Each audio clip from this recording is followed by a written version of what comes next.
Hey everybody, my name is Marcus, and in this video I'm going to show a simple way how we can add a folder in Wrike.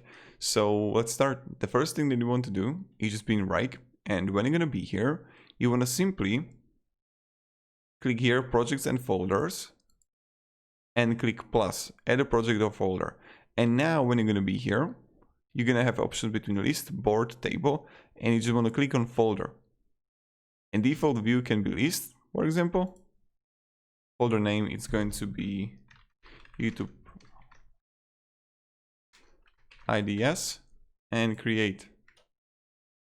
And voila, here we got it. So YouTube IDS, I can simply click here new task and I can go like that.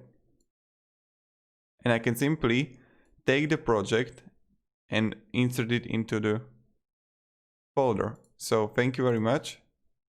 Have a great day and goodbye.